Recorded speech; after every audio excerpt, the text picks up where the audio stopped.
Hey folks, it's Stu from Evolution Unleashed. Today we're looking at DALL-E 3, the inbuilt image generator inside ChatGPT, and I'm going to show you some simple tricks that you can use to create a very unique style and give your images a bit more of a lift. Look, the simple fact is the barriers to entry for content creation are gone. Anybody can sit in front of a dancing cursor, type out a prompt, make me an image of, and voila, we're artists. So we're going to see an explosion of content this year and onwards, where we're going to see 20, 30, or even 50 times more content. The standard will be a lot higher than a lot of the rubbish content we see now, because we're going to be leaning into AI and it will do a lot of the heavy lifting. So the base level required to even just be on the radar is going to be significantly higher.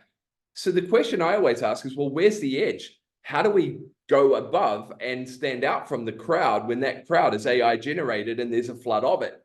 So we're going to show you today some very simple ways to adjust the style of DALL-E 3, which will allow you to create some really unique and original art. And when you're adjusting style, it's very easy to create more images that are very consistent to that style, allowing you to have a consistent presence in your images through AI, if that's what you're looking for. So we're going to look at a welcome post. I'm going to dive in and I'm going to show you these styles right now.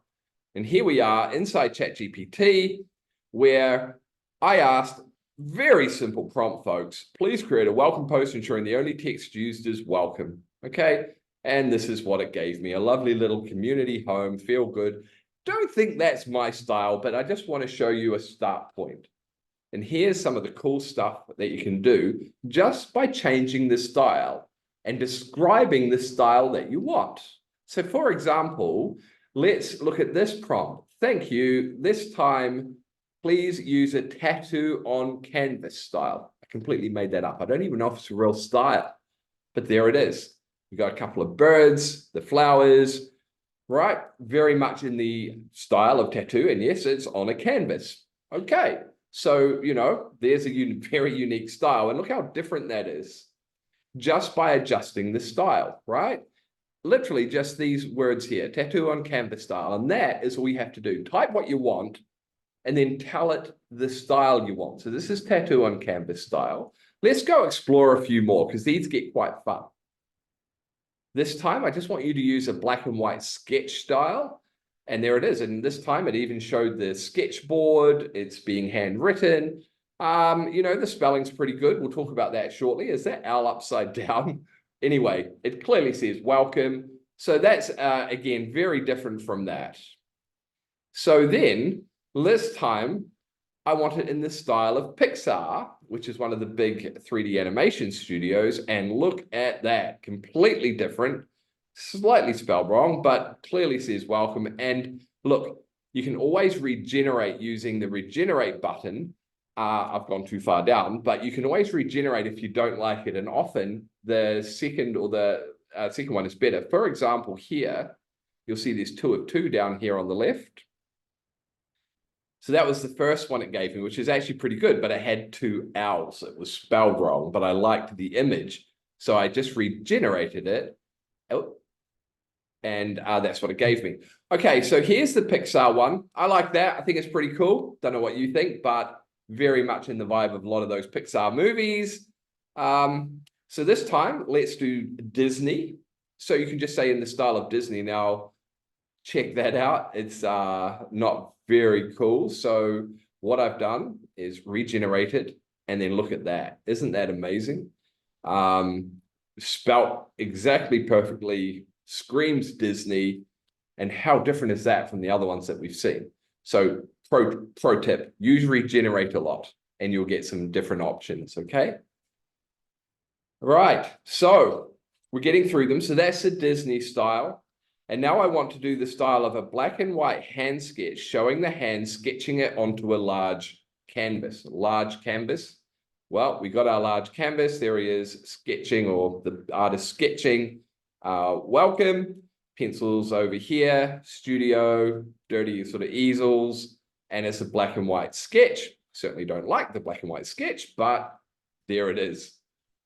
And of course, if we don't like it, we regenerate. It seems all my regenerations have gone the wrong way. And this is the new one. So see, the second one is often better than the first one.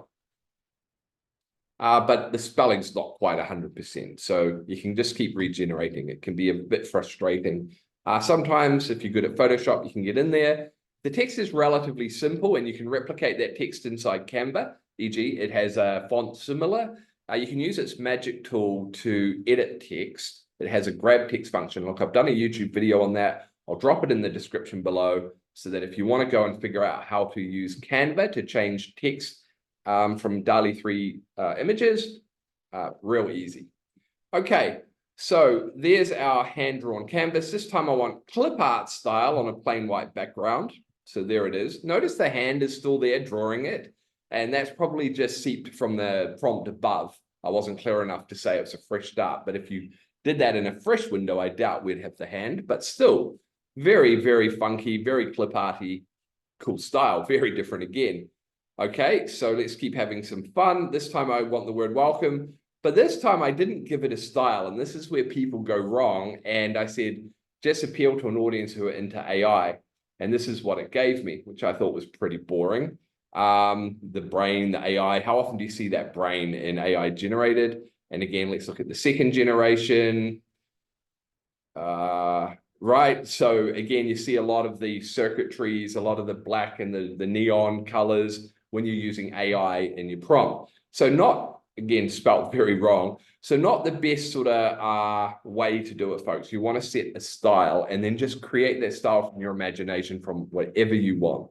For example, let's say I want to use Japanese anime. Okay, so there's the first one. I'm going to show you a few different images. Spelt a wee bit wrong, but definitely cool. I love the colors, definitely got that anime bend to it. Now I did 3 generations here.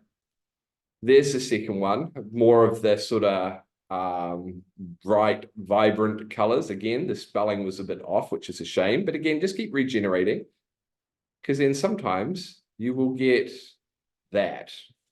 Wow. So how cool is that?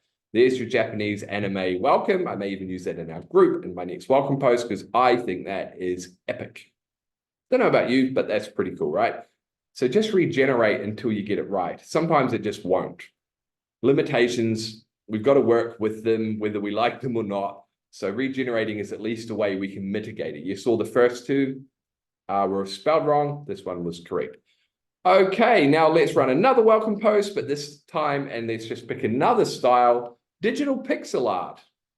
How cool is that? Definitely digital pixel art, right? So you see that by creating the style, you create a very unique image. And then you can go and create all your art, no matter what you're wanting, in the style of digital pixel art, for example. And all your art, no matter what you're drawing or telling it to draw, will do it in this style. And that's how you build consistency. And if you're really clever, you won't just do a very generic style. You'll actually get really creative and describe your style in quite a big lot of detail so that it's very unique and tailored to you and a lot harder for other people to copy, okay? All right, let's have a look at 1970s jazz. It really struggled with this spelling, but definitely 1970s jazz feel. It uses flamboyant, groovy lettering. Even the way it described it, it went into the mode. There's the second one. 2 M's, but not ideal. And then the last one, which I thought was cool, but it missed the L. But still, they're all very cool retro images. Okay, and then I've got one more, which is, let's do a cinematic, I was meant to say poster, but let's do a style, a cinematic style. Gosh, words are hard. And we'll do it as if welcome is the name for the new movie. And there it is. Somebody, again, the hand drawings probably seeped through from the history in this conversation, but very cool in terms of drawing up this poster. There's helicopters and birds, welcome. Yeah, I thought that was quite impressive, honestly. So that was pretty cool. And then, whoops, we ran out of usage cap while I was trying to film this. Now, my favorite ones are this one, I think is absolutely incredible. I thought that was cool. That was really nice. And I think if I continue to regenerate, we get some cool stuff. You can use a smaller canvas. You said large, so smaller, and it'll be a smaller canvas. But the Disney one, I think, is amazing, right? Perfectly spelled, looks amazing. You've got lots of the sort of shapes down here, some Mickey and Minnie mice. Yeah. Obviously, the Pixar one was fun. I could have regenerated that. You'll get some really cool ones using Pixar style and so on. So, folks, what I want to encourage you is it's really easy to set a style, and it's how you make your sort of content a bit more unique in the image generator. So that's really all I wanted to share today. I hope you found this useful, and I'd love to hear what style you create in terms of creating your own unique DALL-E 3 art. So that's it for today. I'll see you again tomorrow. Peace.